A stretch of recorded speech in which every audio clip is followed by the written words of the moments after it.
Okay, now high school parents. So some of y'all have identified your star athletes. Some of you guys have identified your honor roll and gifted and talented. Some of you all have already identified the goals that your children have already set with you, along with counselors. Because listen, this is what counselors start identifying: those students that are high achievers, those students that are struggling, and those students that are coasting. This is when the counselors come into play. And a lot of you guys don't use your counselors. A lot of you never even been inside of a counselor office. Half of y'all parents ain't never even made a call to the school. Don't even know who the administrative staff is. You don't even know who the principal is. Unless you got a bad kid. Then you definitely know who the principal is, because they're going to call you. Okay? But this is when you start working with your school administration. Hey, can we set up a schedule? I like to talk about Jimmy Walker. We've had a discussion for the last 3 years while he was in middle school, and he's been adamant. He hasn't changed his topic. Because remember, you're not just going to ask him one time in sixth grade. You'll keep that conversation going and see if they've had any change of thought, right? And I talked to little Jimmy Walker, and he is adamant about going to school to become a welder. And I'm very excited about that.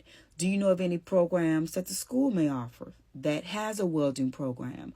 Or do you know anything that he should be focused on more? And let me tell you something. A lot of these schools or districts have certain schools that are called CTE schools, okay? These are career schools. This is where they have welding, nursing assistant, dental assistant, media graphics, things of that nature. So the concept, wait, Jimmy Walker is interested in this? Well, before we go any farther, there is another school in our district. You do have to apply. Okay, he can get in on a lottery. If he can't get in this year, at least you put in for next year. They are geared into welding. So when he finished, he'll have the certification for welding. Boom, you just beat trade school. He can come straight out that thing working. Because you had a conversation to know what the resources were to get your child to the next level. See what I'm talking about? See how that worked? Boom. You go in. Hi. I did have a talk with Jillian, and she's interested in becoming a nurse, and she is adamant about it. And so I need to know, what do I need to do to start preparing to make sure her GPA meets the entry level or exceeds that level to get into this school, because she's going to have to do 4 years there to obtain her bachelor, whatever they're going to tell you, right? That counselor's going to look it up. Oh, good. And they're happy to work with you because they see you already done the footwork, right? So they're just walking with you. Okay, and she wants to do this? Okay. Well, these are main focuses. We're going to focus on those sciences, make sure those grades are high. Math. There are some outside resources. There are some outside resources, some outside programs for the STEM students. And if this is something she's interested in, I highly suggest you look into these programs. Because remember, the school have resources for not just what go on inside the school, but they have outside resources. They have people that are only hired to work with family, to get family support, to connect you to resources outside the school. See, this when I say, a lot of y'all will pay for that flag football, tiny tot football, whatever it's called. But do you invest in STEM programs?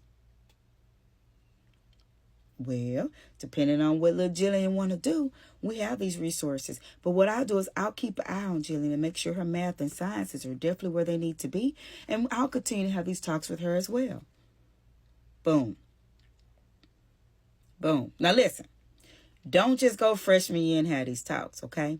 Every year, meet with a counselor so that you'll know that your child is on board. Because they ain't going to come home and tell you when they're failing. Trust me, they don't want you ruining their summer to my summer school. You need to be in touch with your counselor every year, every semester. Every grade level, every semester, you should be reaching out to the administration of your school, checking in to see what your student is doing, where they are soaring, where they are struggling, and where you need to step in and get extra support. You hear all those S's? Soaring, struggling, step in, support. Because when they make it their senior year and nobody's walking across that stage thinking, what do I do next? They should already know. They should already know. Because if they still talking about what do I need to do next, trust me, they'll be sitting there 25 saying, but what do I do next? And don't let them start having kids and don't know what to do next. Then they just as lost. Their kids going to be in poverty. And then they're going to be expecting everybody else to do the work. You got to know when you're walking across that stage what's next. And that's where parents come in at. What's next? Because next ain't for you to be waking up looking for me to support you. That ain't going to never be next. My kids know that. That cuts off. I always tell them the first diploma across high school, that was for me. That's saying I did my part to make sure you march. After that, you have to get and determine and live.